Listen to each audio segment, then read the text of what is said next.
पुस्तकाचे नाव secret of the millionaire mind. श्रीमंत माणसं परिणामावर आधारित मोबदला मागतात. गरीब माणसं वेळेचा हिशोब करून मागणं मागतात. शाळेत जा, चांगले मार्क मिळवा, चांगली नोकरी मिळवा, नियमित पगार कमवा, वेळेवर काम करा, मेहनत करा, मग तुम्ही नेहमी सुखाने जगू शकाल. वरील उपदेश तुम्ही पण ऐकला असेल. तुमचं मला माहीत नाही, पण मी तर याबाबत तर लेखी गॅरंटी मागेन. दुर्दैवाने हा उपदेश आता परिकथांमध्येच वाचण्याच्या लायकीचा राहिला आहे. या उपदेशामधील संपूर्ण दंभस्फोट मी करणार नाही. तुमचे अनुभव आणि तुमच्या सभोवती असलेल्या इतरांच्या जीवनाला पडताळून तुम्हीच ते करू शकता. पण नियमित पगार मिळवण्याविषयीच्या कल्पनेबद्दल मला काही सांगायचंय. नियमित पगार मिळवणं काही चुकीचं नाही, पण तुमची क्षमता त्यापेक्षा जास्त कमवण्याची असेल तर मात्र चुकीचं आहे. आणि हीच तर अडचण आहे. अशी अडचण नेहमीच येते. गरीब माणसं वेळ आणि कामाचा हिशोब करून पगाराची अपेक्षा करतात. नियमित दर महिन्याला मिळणारा नियमित पगार म्हणजे सुरक्षितता असं ते समजतात. सुरक्षिततेची किंमत द्यावी लागते हे त्यांना कळत नाही आणि ती किंमत म्हणजे संपत्ती. सुरक्षिततेच्या आधारावर जगणं म्हणजे भीतीच्या आधारावर जगणं असतं. माझ्या कामानुसार मला जास्त कमवण्याची शक्यता कमीच आहे, म्हणून पोटापुरता किंवा आरामात जगण्यापुरता पैसा मला मिळाला तरी चालेल. श्रीमंत माणसं ते निर्माण करीत असलेल्या परिणामाचा विचार करून मोबदला मागतात. पूर्णपणे नसेल तर निदान अंशतः तरी मागतातच. श्रीमंत माणसं आपल्या व्यवसायात स्वतःच मालक असतात. फायदा हीच त्यांची कमाई असते. ते कमिशन किंवा टक्केवारीवर काम करतात. जास्त पगाराऐवजी भागभांडवल किंवा फायद्यात भागीदारी मागतात. यात कोणतीही हमी नसते हे लक्षात घ्या. पैशाच्या जगात जेवढा धोका पत्कराल तेवढा फायदा असा नियम आहे. हे आधीच सांगितले आहे.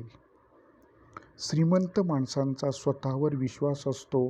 आपले गुण आणि त्या गुणांचा प्रचार लोकांपर्यंत पोचवण्याच्या आपल्या क्षमतेवर विश्वास असतो. गरीब माणसांचा स्वतःवर विश्वास नसतो, म्हणून ते हमी मागतात.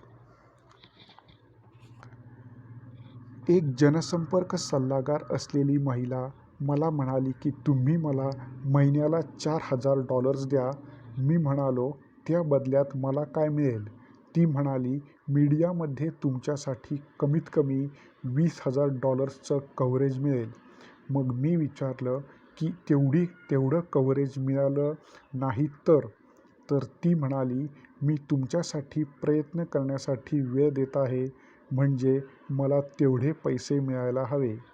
मी म्हणालो, तुला पैसे द्यायला माझी काही हरकत नाही, पण तो पैसा मी तुझ्या वेळेसाठी नव्हे तर परिणामांसाठी द्यायला तयार आहे.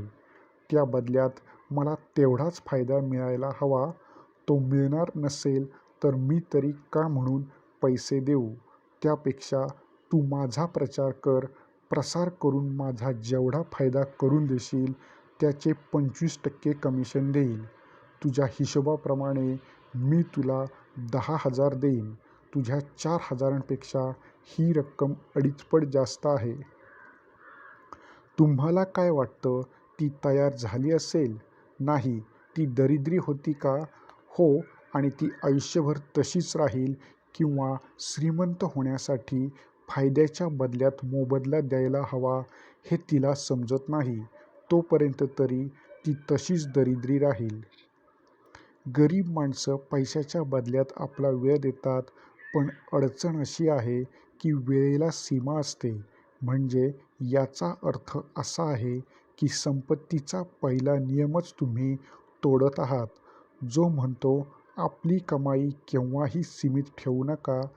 वेळेनुसार मोबदला असा जर तुमचा हिशोब असेल तर तुम्ही आपल्याच संपत्तीच्या संधीचा गळा घोटत आहात. हाच नियम खाजगी व्यवसायाला पण लागू पडतो, कारण तिथं नेहमीच वेळेच्या मोबदल्यात पैसा मिळतो.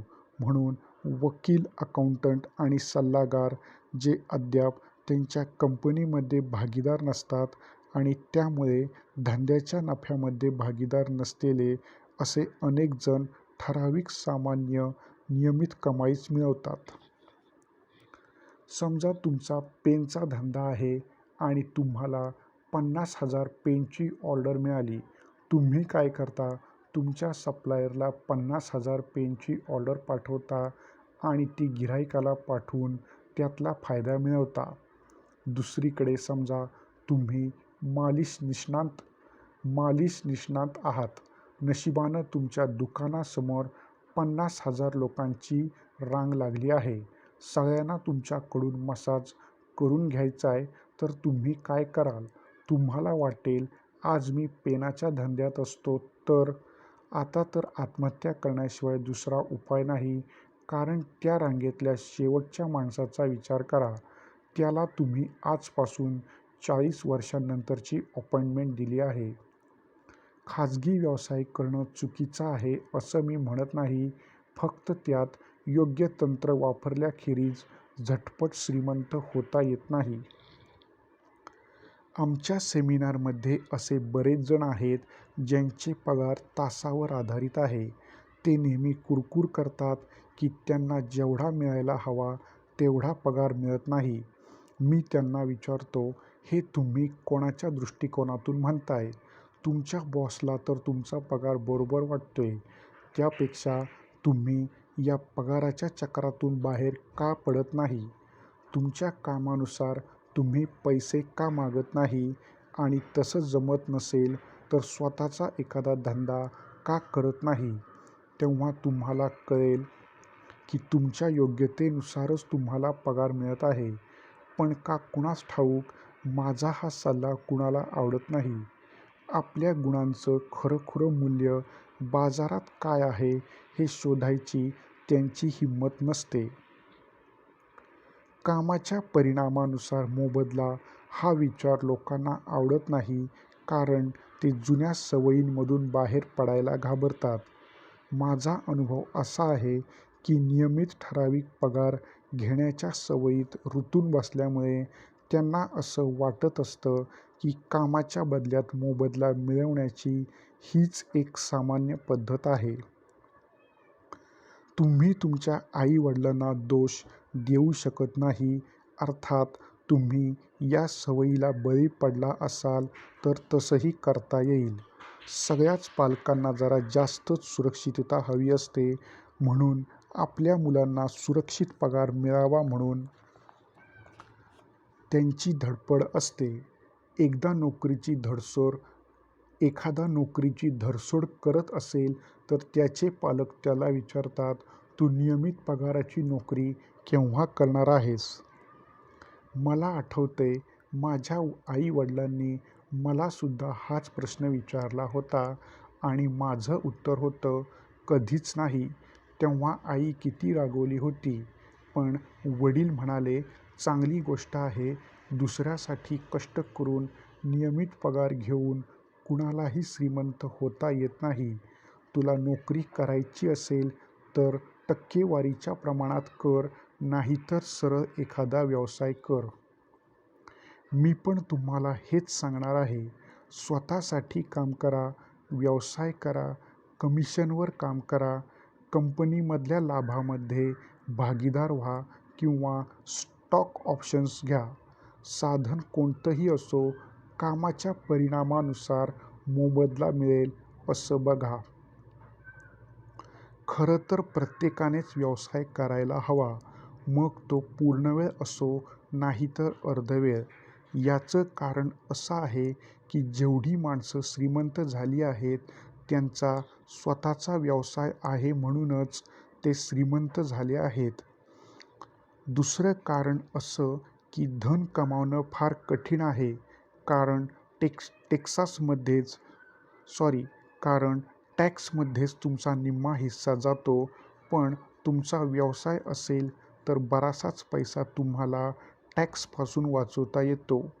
कार, प्रवास, शिक्षण, घर यातून तुम्हाला पैसे वाचवता येतात. एवढ्या एका कारणासाठी तरी स्वतःचा व्यवसाय लाभदायक असतो. दुसरं कारण असं की धन कमावणं फार कठीण आहे, कारण टॅक्समध्येच तुमचा निम्मा हिस्सा जातो. पण तुमचा व्यवसाय असेल तर बराचसाच पैसा तुम्हाला टॅक्सपासून वाचवता येतो. तुमच्याजवळ धंद्यासाठी एखादी चांगली योजना नसेल तर काळजी करू नका. दुसऱ्याची योजना वापरू शकता. सर्वात आधी तुम्ही विक्रेता म्हणून कमिशनवर काम करा. विक्री करणे हा जगातला सर्वात जास्त कमाई करणारा धंदा आहे. यात निपुण असलेले लोक खूप पैसा मिळवू शकतात. दुसरं म्हणजे तुम्ही नेटवर्क मार्केटिंग कंपनीशी संपर्क साधू शकता. त्यात खूप चांगल्या कंपन्या आहेत आणि त्यांच्यापाशी उत्पादन आणि यंत्रणा तयार असते, जी तुम्हाला सुरुवात करायला हवी असते. काही पैसे देऊन तुम्ही डिस्ट्रिब्युटर बनू शकता आणि अतिशय कमी व्यवस्थापनेत व्यवसायातले सगळे फायदे मिळवता येतात.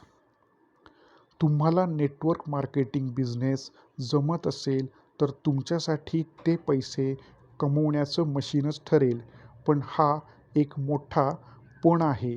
परंतु तुम्हाला हे सगळं फुकटात मिळणार आहे असं चुकूनही समजू नका. नेटवर्क मार्केटिंग बिझनेस काम करेल, पण तेव्हा तुम्ही काम केलं तरच. याच्यात यश मिळवायचं असेल तर प्रशिक्षण, वेळ आणि ऊर्जा खर्च करावी लागेल. पण तुम्ही यात सफल झालात तर महिन्याला 10 लाख सहज कमवता येतील. हो, महिन्याला 10 लाख म्हणजे काही गंमत नाही. आणि तुम्ही पार्ट टाइम डिस्ट्रिब्युटर बनलात तर तुम्हाला करातही सूट मिळेल आणि जर उत्पादन आवडलं तर दुसऱ्याला विकून आणखी कमाई करू शकाल. नोकरीच्या ऐवजी करारावर काम करणं चांगलं. तुमचा बॉस जर याला तयार झाला तर तुम्हाला पैसे न देता तो तुमच्या कंपनीला पैसे देईल. म्हणजे तुम्ही आता जे काम करीत आहात तेच करार पद्धतीने कराल. पण यासाठी काही कायदेशीर तरतुदी पूर्ण कराव्या लागतील. तुमच्याकडे आणखी 1-2 जणांचे पार्ट टाइम काम का असेना, समजा असेल तर नोकर म्हणून तुम्हाला पैसे न मिळता मालक म्हणून त्याचा मोबदला मिळेल आणि व्यवसाय मालक म्हणून करात सवलत मिळण्याचाही फायदा मिळेल. आणि हे पार्ट टाइम क्लायंट कदाचित उद्या पूर्ण वेळेचे काम तुम्हाला देतील आणि त्यामुळे तुम्हाला लिव्हरेजची संधी पण मिळेल. आणि याशिवाय कामे करण्यासाठी तुम्ही नोकरही ठेवू शकता व फुल टाइम धंद्याचे मालक होऊ शकता. तुम्ही म्हणाल, माझा बॉस याला कधीच परवानगी देणार नाही. पण मी तसं म्हणणार नाही. एक लक्षात घ्या, कोणत्याही कंपनीला आपल्या नोकरांवर बरेच पैसे खर्च करावे लागतात. नोकरांना पगार तर द्यावा लागतोच, शिवाय सरकारला त्या पगाराच्या 25% करही द्यावा लागतो. शिवाय नोकरांना मिळणारा लाभ यात मिसळला तर तो पगाराच्या एकंदर 50% होतो. कंपनी तुम्हाला सल्लागाराच्या रूपानं करार करत असेल तर कंपनीला 50% फायदा होईल. नोकर म्हणून तुम्हाला मिळणारे फायदे मिळणार नाहीत, पण टॅक्समध्येच इतके पैसे वाचतील की त्या पैशात तुम्हाला जे पाहिजे ते चांगल्यात चांगले विकत घेता येईल. शेवटी तुमच्या लायकीनुसार तुम्हाला पैसा हवा असेल तर कामाच्या परिणामानुसार मोबदला घेणे हा सर्वात चांगला मार्ग आहे. माझ्या वडिलांनी काय म्हटलं होतं ते आठवा. ठराविक पगारावर दुसऱ्यासाठी नोकरी केलीत तर तुम्ही श्रीमंत कधीच होऊ शकणार नाही. त्यात नोकरी करायची असेल तर टक्केवारीच्या हिशोबात करा किंवा मग स्वतःसाठीच काम करा. हाच शहाणपणाचा सल्ला आहे. धन्यवाद.